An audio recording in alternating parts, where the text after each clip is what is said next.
Welcome everybody to the 6th Mosaic Connect episode, and we're calling this episode the Ancient Contemporary for many, many reasons, and we will all kind of discover why it is called Ancient Contemporary as we progress through this episode.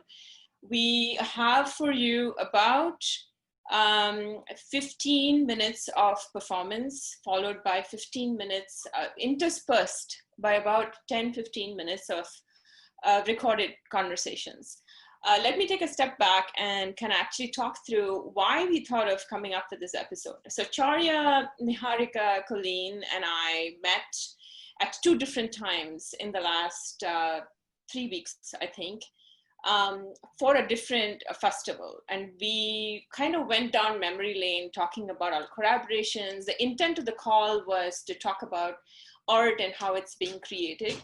But it kind of morphed into a very vibrant, very positive, very energetic discussion on how arts can play a role in updating, what it means to be American, how to be the American, and how to kind of make sense of the shelter in place around us and the national debate on identity and race and inclusion.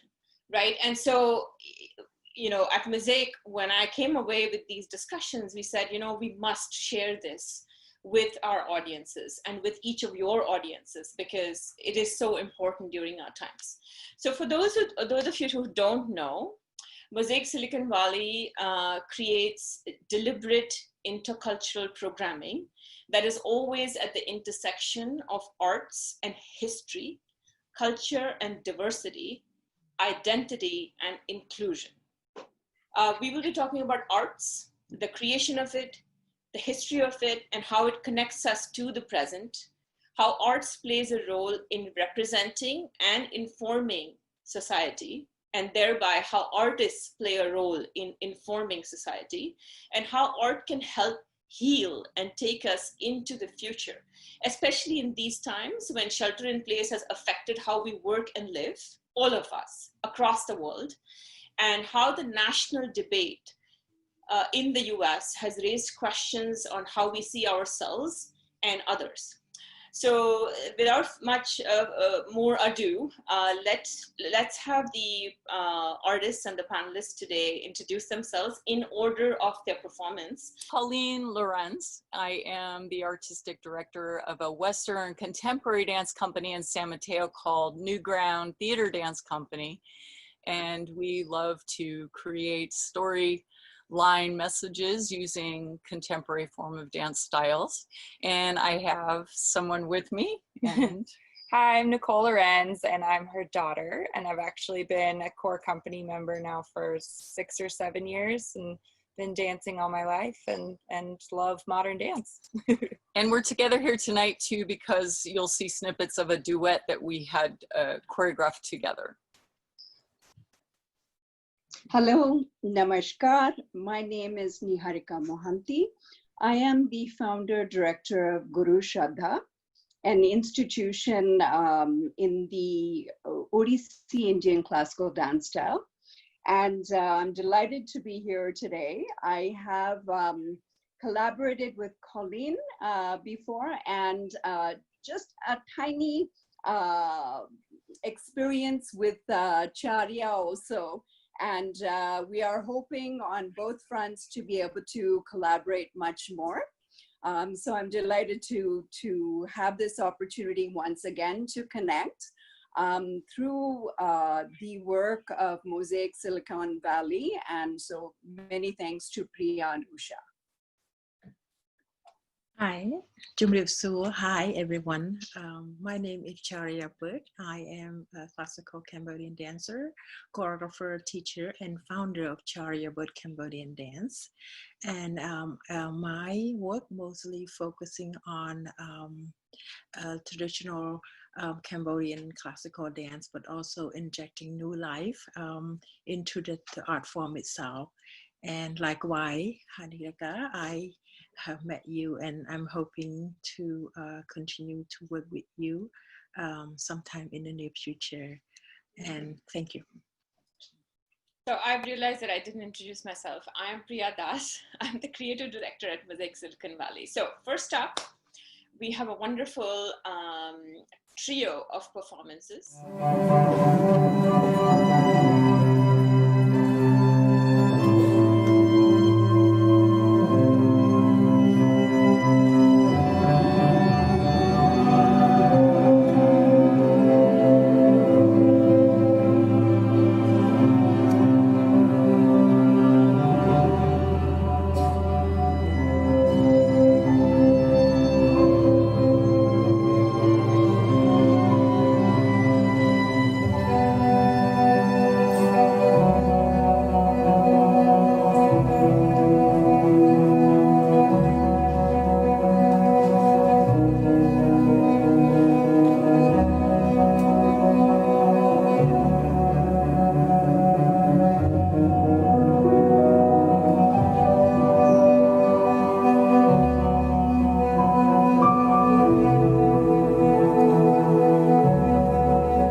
I guess I'll start and then I'll let you talk too, Nicole.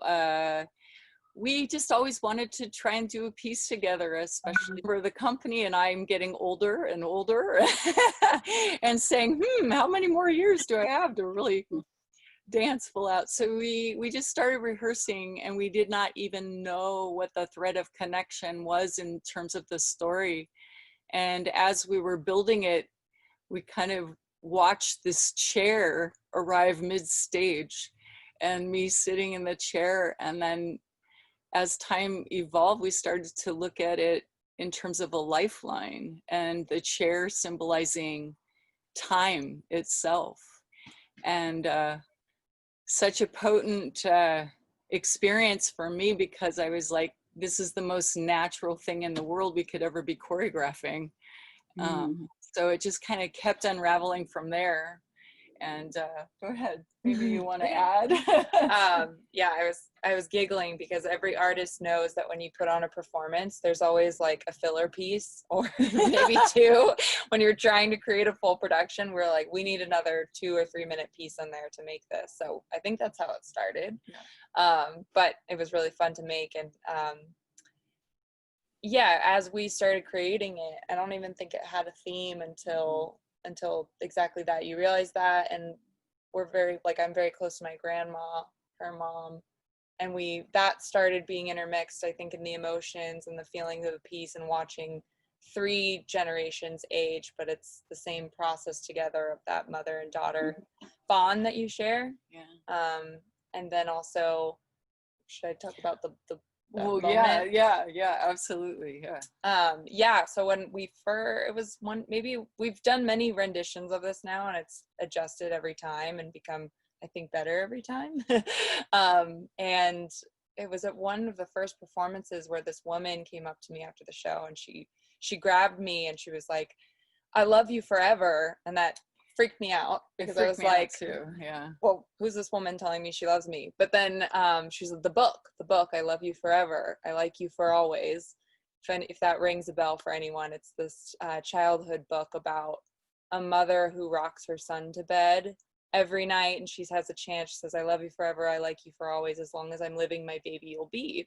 And it was my favorite book when I was a kid, and she would read it to me. And in the end of the book, the mom passes, and then he holds her and he says the same chant to her back. And so we realized that that's literally the piece. And I was like, yeah, you're right, you got it. That is it. So it was quite amazing to have someone in the audience connect with that exact same book that we had read growing up. And so the story that transcends time, race, gender, everything really was the story of our life path, and that we birth, we grow, we experience life, we age, we pass, and then what is, and we don't know. And so the most profound piece in all of it was kind of the belief that life continues in some way, and in some way we're always still connected through the heart.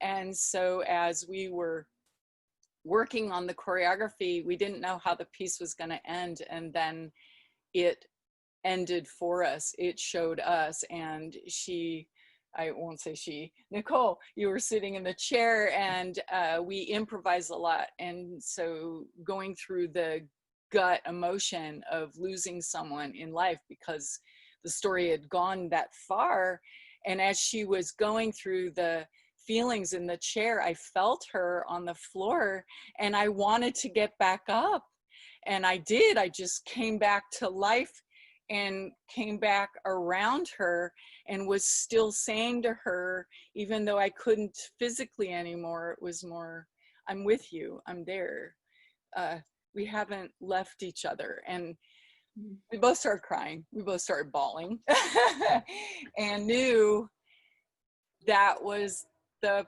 piece. And what was so fascinating is we've performed this multiple times now, and in different places, and it's been a really beautiful journey for us that had happened.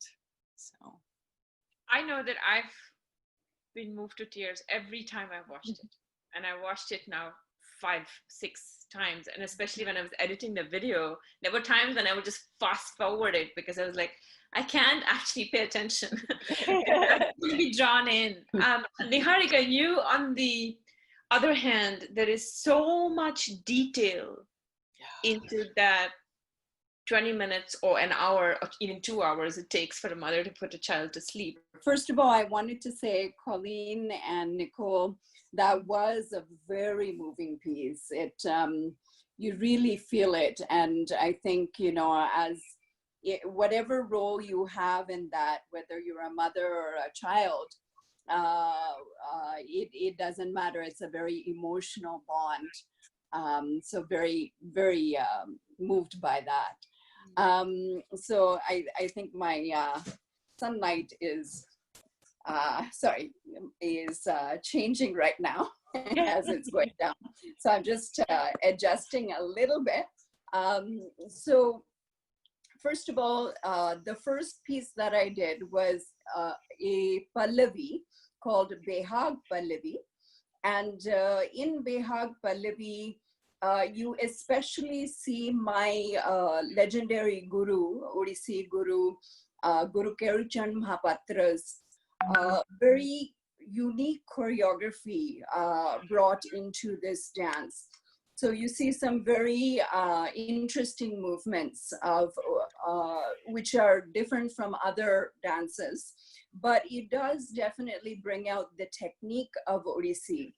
The especially the juxtaposition between the upper body, in which there is a lot of fluid movements, especially the unique use of the upper torso, juxtaposed with the bottom part of the body, in which the core especially is used to differentiate the two parts, so that the bottom part of the body is held firmly in different body positions, and you see the controlled footwork.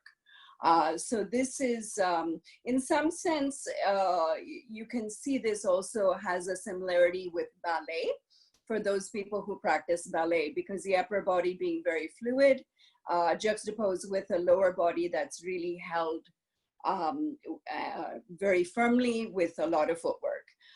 So you see a lot of this technique. You see also a lot of sculptural poses in the Odissi dance style. And there's a relationship between the temple sculptures, in fact. So this was the first dance that I performed. And this is in contrast to the second dance that I performed. And the first dance, there is actually two aspects of Indian classical dance. One is nritta, and that's pure dance, purely technical dance. And that's what you saw in the first dance, versus nritya, which is expressional dance. And the second dance was all about Mother Yashoda putting baby Krishna to sleep. Many of us have had children who refuse to sleep. They don't want to go to bed at their bedtime. So the mother is always, or the parent, let's say, not necessarily mother. In ancient times, it was far more the mother, but of course, nowadays it could be either parent. Has that task of trying to put the child to sleep. So in this case, she is rocking the child. She is doing and giving the child a piggyback ride. Then she finally gives up in walking the child and doing other things to tire the child out. And finally, she says, the town's thief is going to come and snatch you away. And, you know, and that is done very much through facial expression, saying that the town's thief is going to snatch you away and take you away. Now, in that also comes the whole, she brings up also a bird coming. So the bird that you saw came and snatches the child away and throws the child up in the air.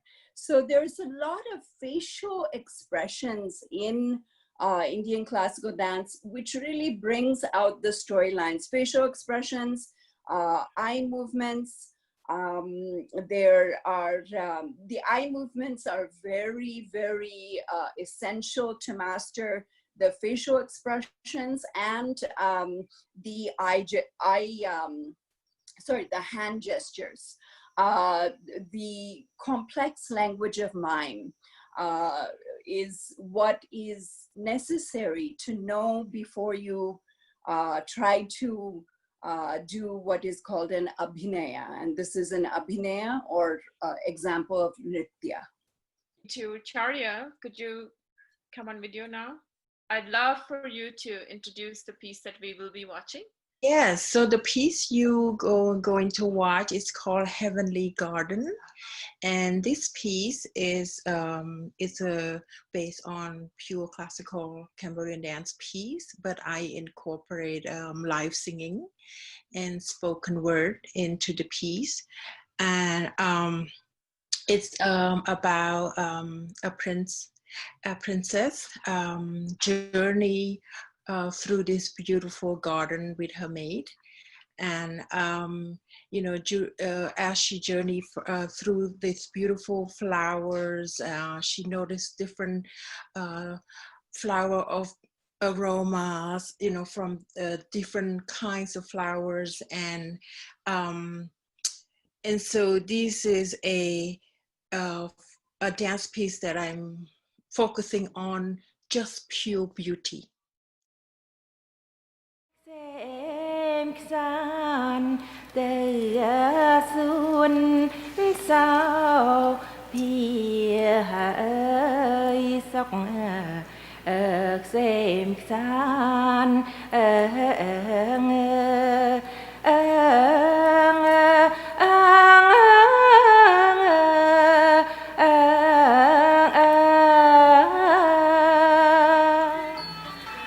Begin now to dance peacefully, happily, inhaling the intoxicating aromas of surrounding flowers.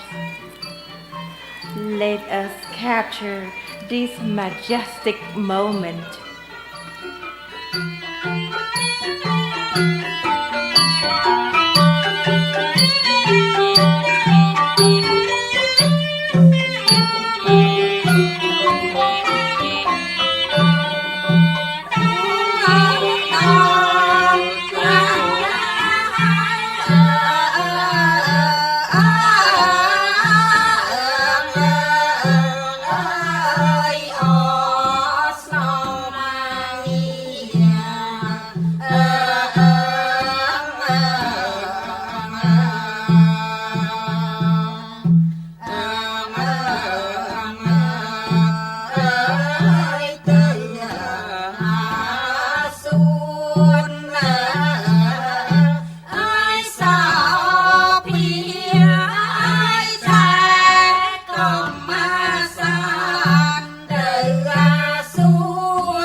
These styles are so similar, but at the same time, when you took a step back, you could clearly see the differences, right? So Charya, what was the first thing that occurred to you when you saw Niharika and her group perform Odissi? So my first thought was that, wow, these both art forms are over 1,000 years old. And both, generate like Odissi and classical Cambodian dance. It's a form that generated from an ancient, temples carving. And both art forms use hand gesture to communicate and to tell the story. And also, I think that I noticed that the Odissi also use this kind of what we call like facial expression that in the eyes and in the faces. And in classical Cambodian dance, we only use we don't use facial expression that way. We use an expression as a meditative state-like, so more of us evenly. And I noticed that the weight of Odissi dancer are focusing on torso and also moving. Hanika, if you can correct me on this if I'm a little bit off, just the way I see it and observing it. Also move to the side a little bit, where a Cambodian dancer focusing their weight in the center, and also their toes all flicks up, when they dance. And with the knee up back. I think Odissi style also is a little bit faster, but maybe faster than Cambodian. It's a lot slower in its moving style. And the more important part for me to see the form is that these both art forms take a lifetime to master. And as you see, we both practice. Still doing it and still connecting so much spiritually to our own art form. Yes. One of the amazing things is that both styles are rooted with a deep history, a very long history and connection with the state, with the place it's from. The cultural background is very meaningful for both art forms. And, certainly there is a strong sense of posture in both. And definitely in Odissi, I'm not sure in Cambodian, but we have the posturing is very sculptural because we have a connection with the temple sculptures. On bridging community and culture. It's interesting, as we were talking about the styles too, dance has moved into a concept called contemporary that I was dancing before that term even started to flow into our world. So contemporary to me is symbolic in the dance world of that attempt to fuse and to become a synergistic expression through movement and motion. And I feel like the criticalness of what you're bringing forward and saying there's history in dance, history really is those classical lines. It's kind of like from the origin of motion itself comes structure and classical lines and spokes, like the signatures of human in our world. We come from one core center, all of us. It's called humanity. And it originated, I'm gonna say, in Africa, Mesopotamia. We are all of that origin. And then we spoked off, and like in dance, we carried ritualistic, classical traditions that sprayed out of that. But if we see ourselves as a central sun together, no matter what these spokes are, these rays are, they're just signatures of the one core, and that core is humanity itself. We are a human species first.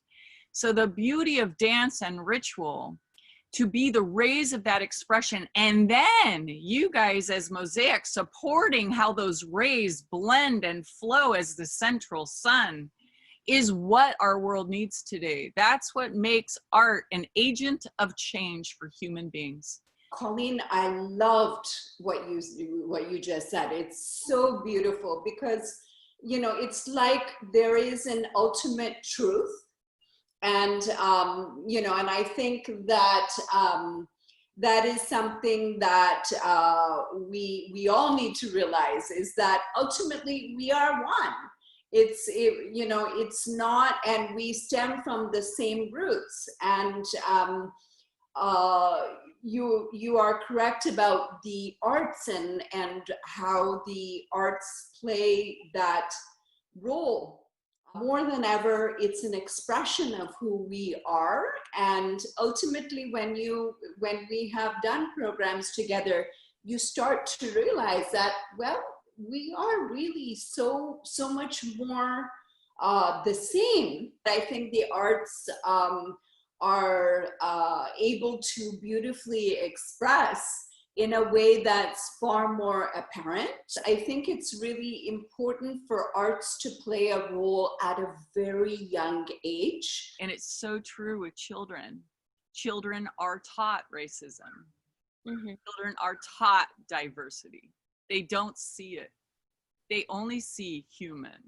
That's all they see. So 2 words are education and exposure.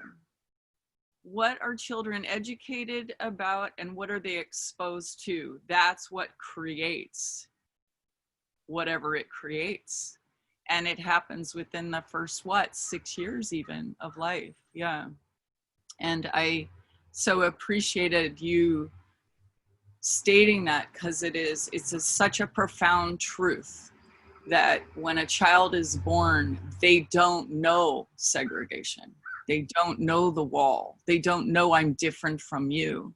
So that's where I love the arts, because they're the symbol of universal beingness, who we really are at birth.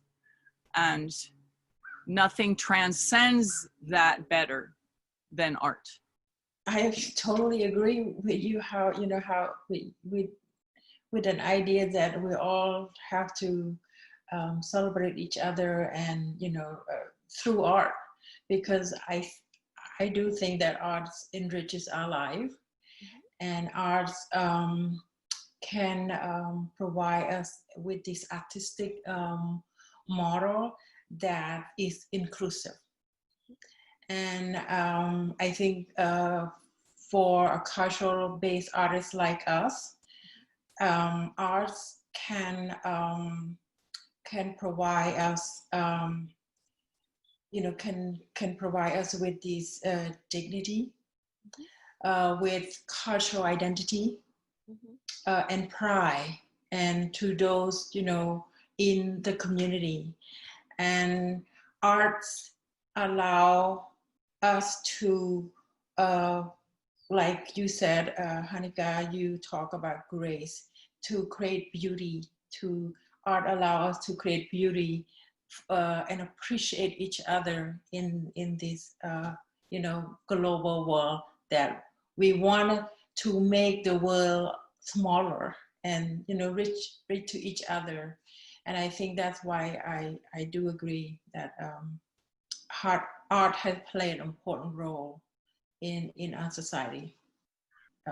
And again, going back to the Mosaic of fellowship, is that the program already kind of symbolize this kind of collective voice that allow that represent who we are as an American, as an artist in this society. And so yes, it is a main, to me, it's important for all of us to be able to learn and share and work together. Actually, John, from among our audience, has asked a beautiful question that kind of, is a continuation of the conversation that we just had. So the question is, I'm curious about what it's like to do a dance collaboration with dancers from different cultural traditions. Do you need to simplify to accommodate, or does it come together much more easily and organically than I might imagine? So if Charya and Niharika, you could sort of continue the conversation we just heard, and then Coleen and Nicole, you could kind of jump in. Yeah, so I mean, I as we mentioned it previously, that we didn't have the opportunity to really collaborate at length, but we this was a very short piece that we worked together, and so my experience working with another tradition is that I think each artist have to come in with a very open-minded. We own our own craft, right? We have this tradition, and we're very grounded about our art form, but what are we looking into, linking a certain spiritual movements, or looking at the differences about like Hanika were talking about, there's some technique that are completely different. But in this experience that I remember is about connecting our own character of the divine being, because and in my piece that I did was about a divine being descending from heaven. And so connecting, it's a transition that we created together to kind of give this a spiritual mood of that journey. And I think that having that kind of a positive thought and open-minded, to willing to just meet and learn and understand each other, and using the movements, and just like Cambodian and Khmer, Cambodian and Odissi, the dance, we use hands to communicate, to tell the story. And so there's some movement you see there. You saw in the piece, how I do the word like to looking at her, that suggesting a certain movement, to admiring, And those kind of a gesture that we talked about, and how can we bring out the story that we wanted to tell through this movement. So Niharika, maybe you can help me a little bit. So it's been a while, so yeah. So what your experience about our collaboration? So first of all, I would say that it was a true introduction, almost like even an introduction to both of us, because we were introducing each other, to the other. And also this whole thing of the respect that one has for each other, that we brought out through the bowing also. And that is part of, I think, the common thread of Eastern culture brought out in the way that we bowed to each other. We also brought out the whole theme of, because this was presented in Femina, which concentrated on women, we also brought out the goddess or feminine power, basically, and having respect with each other, and a little glimpse of the form. So really it was very much an introduction, and I think this is a takeoff point for both of us to be able to evolve into far deeper collaboration, for sure. Coleen, if I may influence your answer, could you please talk about the whole harmonic exchange and how that name came about?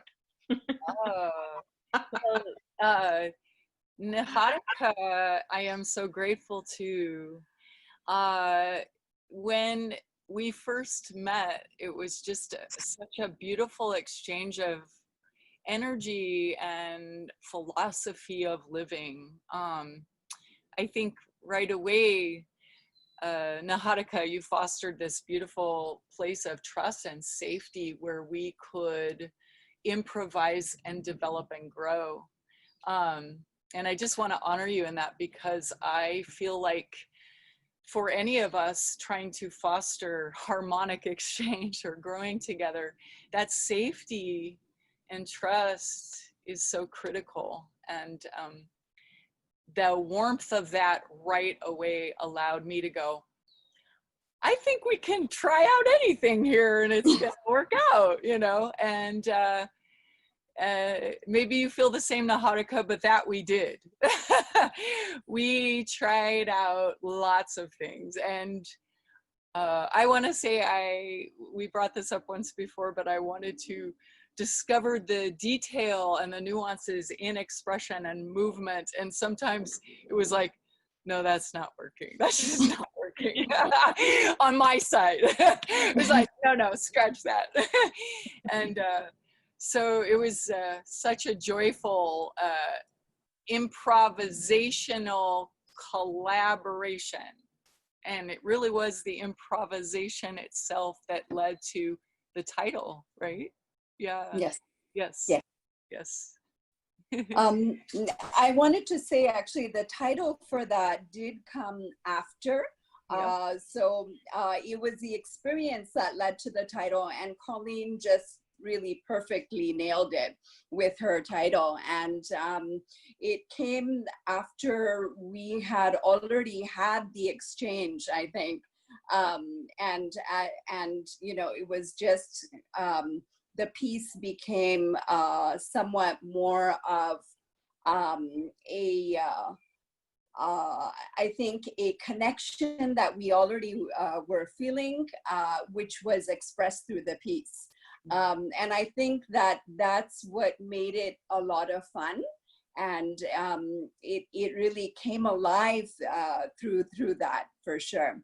But I think the one thing that was very interesting for me was that we, with the classical style, we have a limited ability to really improvise much beyond our technique, and so that was a challenge for me. But you know, the wonderful thing was for you that you were fully able to bring in some of my movements and bring it into your style, and that was the way in which we were able to find some ground sometimes to be able to bring the styles together. Because there's I think, you know, with all of us now here together, the interesting thing is sometimes in collaboration is sometimes you have more similarities, and so it's a little